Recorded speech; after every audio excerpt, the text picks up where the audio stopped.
राष्ट्रको रक्षाका लागि सबै शक्ति प्रयोग गर्ने पुटिनको चेतावनी। युक्रेनसँग नभई पश्चिमासँग रुसको युद्ध भइरहेको दाबी।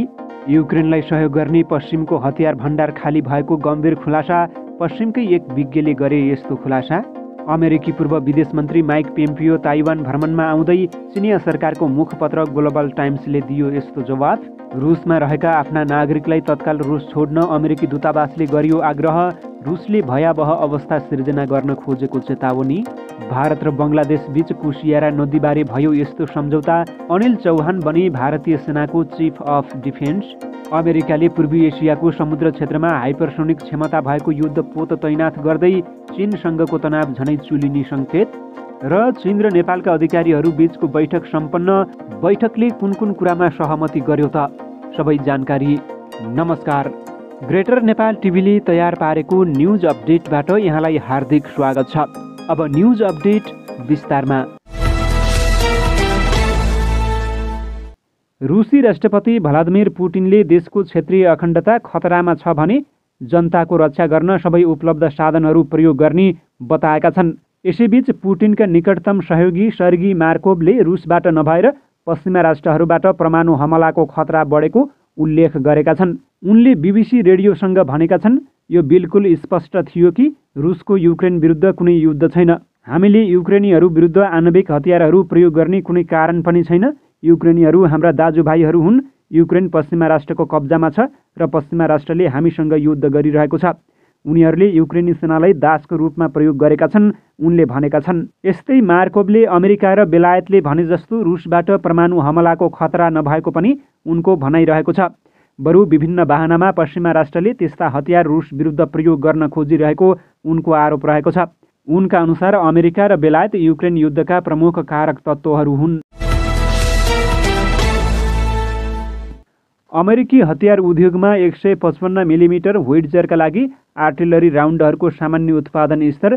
एक लामो दूरीको भारी तोपखाना हतियार जुन हाल युक्रेनको युद्धभूमिमा प्रयोग गरिन्छ। शान्तिको समयमा प्रति वर्ष लगभग 30,000 राउन्ड हुन्छ।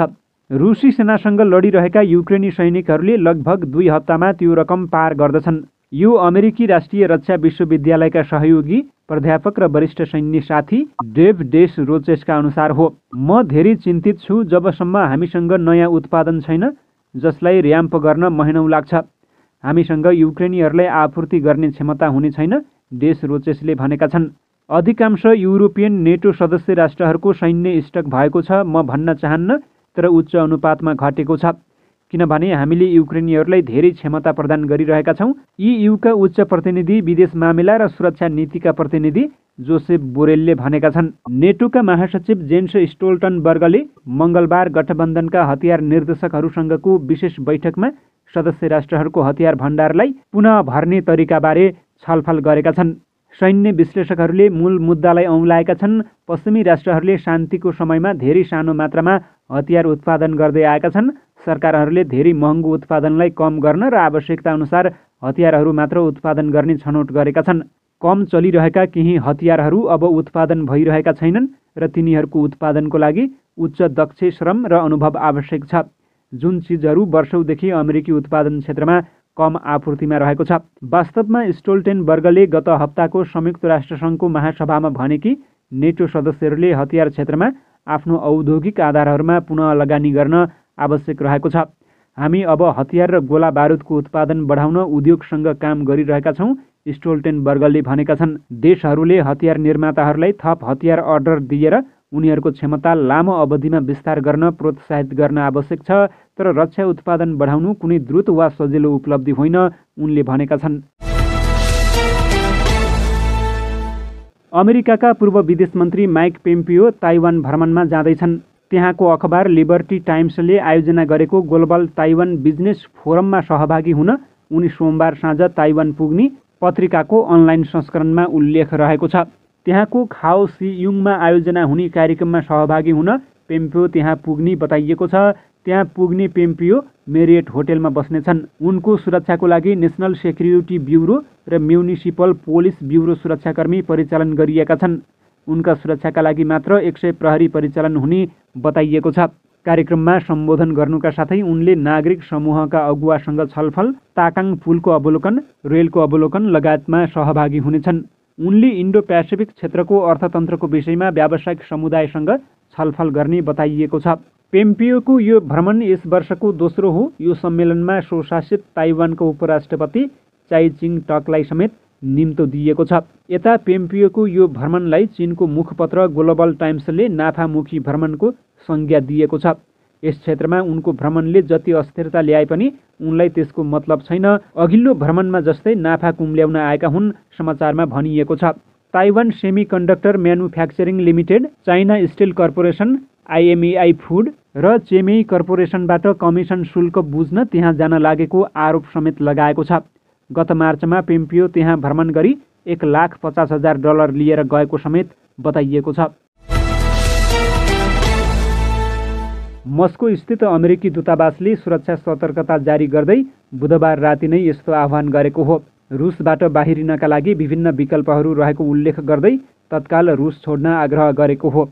रुसी राष्ट्रपति भ्लादिमिर पुटिनले रुसी नागरिकहरूलाई युक्रेन विरुद्धको युद्धमा परिचालन गर्ने आदेश जारी गरेसँगै अमेरिकाले सुरक्षा सतर्कता सम्बन्धी सूचना जारी गरेको हो। रुसले यसअघि रुसमा भएका विभिन्न प्रदर्शनमा सहभागी भएका अमेरिकी नागरिकहरूलाई नियन्त्रणमा लिने काम पनि गरिरहेको बारे अमेरिकी दूतावासले सचेत गराएको छ। अमेरिकाले आफ्ना नागरिकहरूलाई रुसमा यात्रा नगर्न पनि सचेत गराएको छ। दूतावासले थप भनेको छ, रुसमा हुने कुनै पनि सामाजिक तथा राजनीतिक विरोध प्रदर्शनमा सहभागी नहुनुहोस्, त्यहाँ उपस्थित भएको कुनै तस्बिरहरू पनि नखिच्नुहोला। रुसमा शान्तिपूर्वक सभा गर्ने र अभिव्यक्ति स्वतन्त्रताको ग्यारेन्टी छैन, दूतावासले भनेको छ। भारत र बङ्गलादेश बीच सुखयाममा कुसियारा नदीको पानीबारे सहमति भएको छ। साझा सीमा नदी कुसियाराबाट दुवै पक्षले 153 क्युसेकसम्म पानी निकाल्न सक्नेछन्।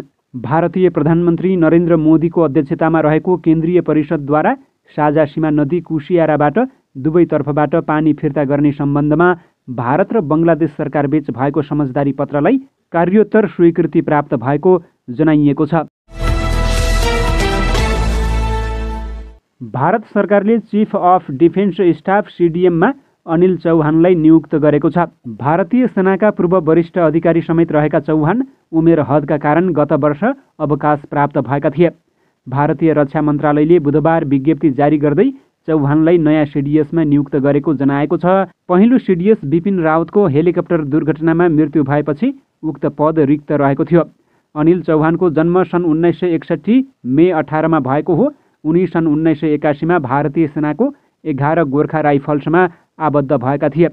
40 वर्ष भारतीय सेनामा बिताएका उनले जम्मू कश्मीर र भारतको पूर्वी सीमा क्षेत्रमा आतंकवाद विरुद्धको अभियानमा चौहानले महत्त्वपूर्ण भूमिका निभाएका थिए। अमेरिकाको एक हाइपरसोनिक क्षेप्यास्त्र सहितको शक्तिशाली युद्धपोत पूर्वी एसियाको समुद्री क्षेत्रमा तैनात हुने भएको छ।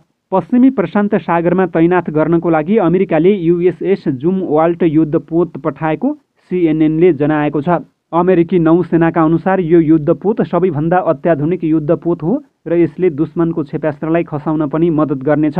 आफू विरुद्ध जाइ लाग्नेहरूका लागि यो युद्धपोत टाउको दुखाइको विषय हुने अमेरिकी नौसेनाको भनाइरहेको छ। प्रशान्त क्षेत्रमा तैनात हुने यस जुम वाल्ट युद्धपोतले अवश्य चीनको ध्यान खिच्नेछ।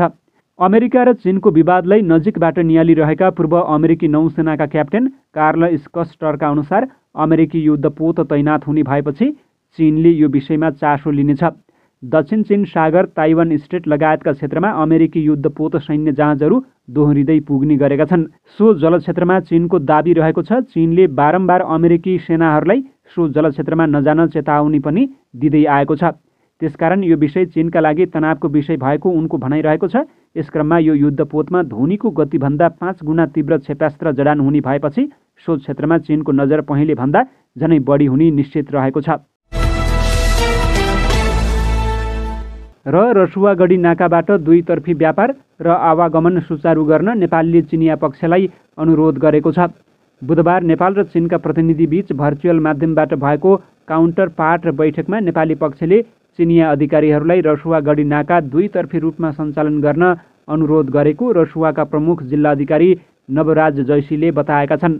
बैठकमा नेपाली पक्षले चीन सरकारको अनुदानमा रसुवाको टिमुरेमा निर्माणाधीन सुक्खा बन्दरगाहलाई आवश्यक प्रक्रिया पूरा गरी छिट्टै निर्माण सम्पन्न गर्न आग्रह गरेको छ।